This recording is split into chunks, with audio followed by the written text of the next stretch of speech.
কবে থেকে শুরু হয়েছে, কতদিন চলবে? দেখুন, আজকে বিবেকানন্দ মহাবিদ্যালয়ে আমাদের 21শে ডিসেম্বর যে কর্মসূচি ছিল কালচারাল কম্পিটিশন, সেটা অনুষ্ঠিত হচ্ছে। প্রায় 2000-এর উপর প্রতিযোগী এখানে অংশগ্রহণ করেছে, যেটা প্রত্যেক বছরের প্রতিযোগীর সংখ্যাকে ছাপিয়ে গেছে।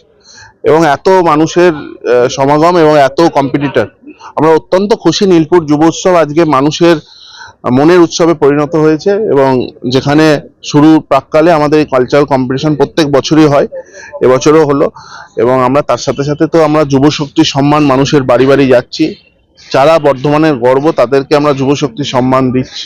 কেউ বাস্কেটবল ভালো খেলে, কেউ গান ভালো করে, কেউ পড়াশোনায় ভালো, কেউ নাচে ভালো, কেউ ক্যারাটে ভালো, কেউ ফুটবল খেলে ভালো, কেউ ভলিবল খেলে। প্রত্যেক প্রতিভার পাশে আমরা দাঁড়াচ্ছি, যাতে আগামী দিনে বর্ধমানের নাম তারা উজ্জ্বল করে, আমাদের রাজ্যের নাম উজ্জ্বল করে, দেশের নাম উজ্জ্বল করে। এবং এরকম বহু প্রতিভাকে ইতিমধ্যেই প্রায় 15 থেকে 20 জন প্রতিভাকে ইতিমধ্যে আমাদের দেয়া হয়েছে।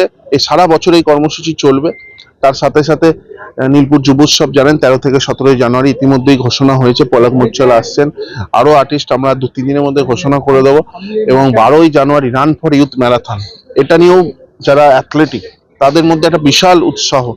কারণ আমরা এই রান ফর ইউথ ম্যারাথনে এইবার প্রথম বছর করেছি, এখানে প্রায় এখনো পর্যন্ত 1500 প্রতিযোগী অংশগ্রহণ করেছে। আমরা জানি এটা আরো ছাপিয়ে যাবে। আমরা প্রত্যেকের জন্য টি শার্ট রাখছি, সার্টিফিকেট, মেডেল প্রত্যেক প্রতিযোগীর জন্য, এবং 50,000 টাকা প্রথম পুরস্কার, দ্বিতীয় পুরস্কার 25,000, 15,000 টাকা তৃতীয় পুরস্কার। এবং তারপরে যুব কাপ আছে বর্ধমান জেলার ক্রিকেটারদের জন্য 23 থেকে 26শে জানুয়ারি। এবং আমরা স্বামী বিবেকানন্দ মূর্তি উদ্বোধন করবো এবারে, আর নেতাজি সুভাষচন্দ্র বসুর মূর্তি উদ্বোধন করবো। নীলপুর যুব উৎসব নীলপুরবাসীর কাছে একটা আবেগ, পাশাপাশি শহরবাসীরও একটা আবেগ। সেই দিক থেকে নীলপুরবাসীর জন্য উদ্বোধনী কি বিশেষ কিছু চমক থাকছে?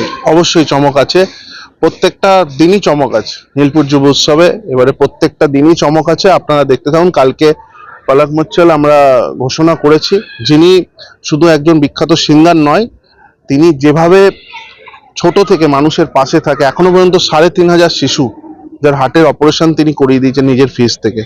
তো এত বড় মাপের মানুষ একজন আমাদের বর্ধমানে আসছে, নীলপুরে আসছে, আমরা অত্যন্ত গর্বিত তাকে আনতে পেরে।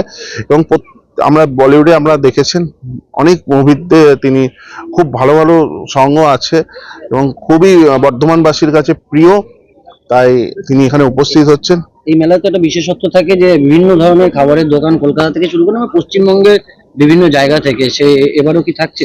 হ্যাঁ, এবারে আপনারা জানেন যে মধ্যমগ্রাম ব্যারাকপুরের বিখ্যাত বিরিয়ানি অনির্বাণ বিরিয়ানি এবারে আসতে চলেছে, প্রথম দিন থেকে থাকবেন। এবং এখনো পর্যন্ত আমাদের সঙ্গে অনেক ফুড স্টল যোগাযোগ করেছে রাজ্যের বিভিন্ন প্রান্ত থেকে। আমরা আস্তে আস্তে সমস্ত জানিয়ে দেবো। চলবে